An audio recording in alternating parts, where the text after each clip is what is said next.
वर्ष था 1893। आयोजन शिकागो में विश्व धर्म सम्मेलन। जगह अमेरिका का कोलंबस हॉल। जहां सारे वक्ता अपना भाषण ladies and gentleman of America से शुरू कर रहे थे, वहीं स्वामी जी ने जैसे कहा, my lovely sisters and brothers of America, पूरा हाल तालियों की गड़गड़ाहट से गूंज उठा। जय हिंद साथियों, मेरा नाम है गौरव त्रिवेदी और आप सुन रहे हैं the biography of Swami Vivekananda. जिस प्रकार से कभी हम किसी विशाल बरगद के वृक्ष को देखकर यह कभी नहीं सोचते कि इसका जन्म एक सरसों के दाने से भी छोटे बीज से हुआ होगा, उसी प्रकार कोलकाता के विश्वनाथ दत्त एवं भुवनेश्वरी देवी की छठी संतान के रूप में जो शिशु जन्मा, उसे देखकर कौन सोच पाया होगा कि ये शिशु मात्र 39 वर्ष के जीवन काल में दुनिया को एक नई दिशा दे जाएगा। जी हाँ दोस्तों, आज हम बात करने वाले हैं भारत के युवाओं के प्रेरणा स्रोत एवं महान आध्यात्मिक गुरु स्वामी विवेकानंद जी के बारे में। स्वामी विवेकानंद जी का जन्म 12 जनवरी सन 1863 को कलकत्ता में एक कुलीन कायस्थ परिवार में हुआ था।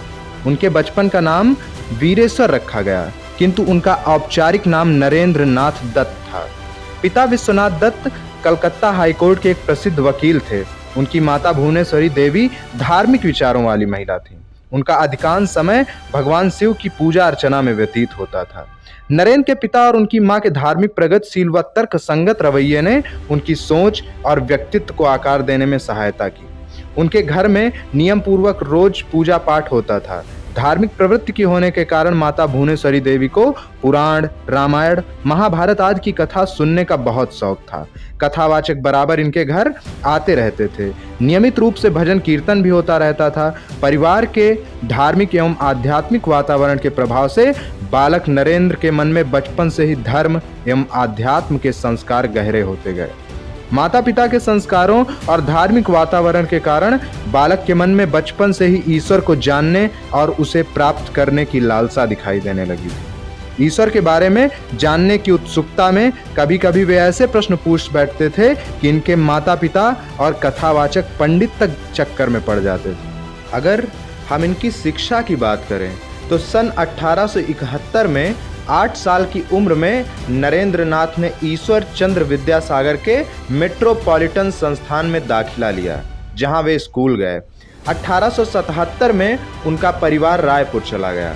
1879 में कलकत्ता में अपने परिवार की वापसी के बाद वह एकमात्र छात्र थे जिन्होंने प्रेसिडेंसी कॉलेज प्रवेश परीक्षा में प्रथम डिवीजन अंक प्राप्त किए। इनके आध्यात्मिक गुरु का नाम स्वामी रामकृष्ण परमहंस था। परमहंस जी की प्रशंसा सुनकर नरेंद्र उनके पास पहले तो तर्क करने के विचार से ही गए थे, किंतु परमहंस जी ने देखते ही पहचान लिया कि ये तो वही शिष्य है जिसका उन्हें कई दिनों से इंतजार है। परमहंस जी की कृपा से इनको आत्म साक्षात्कार हुआ।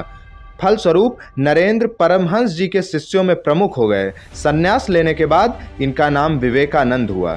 25 वर्ष की अवस्था में नरेंद्र दत्त ने गेरुआ वस्त्र पहन लिए। तत्पश्चात उन्होंने पैदल ही पूरे भारतवर्ष की यात्रा की थी। उनके कथन थे कि आध्यात्म, विद्या और भारतीय दर्शन के बिना विश्व अनाथ हो जाएगा। उठो, जागो और तब तक ना रुको जब तक कि आपको लक्ष्य की प्राप्ति ना हो जाए। अपने नर जन्म को सफल करो और जब तक नहीं रुको जब तक आप उसे सफल ना बना लो।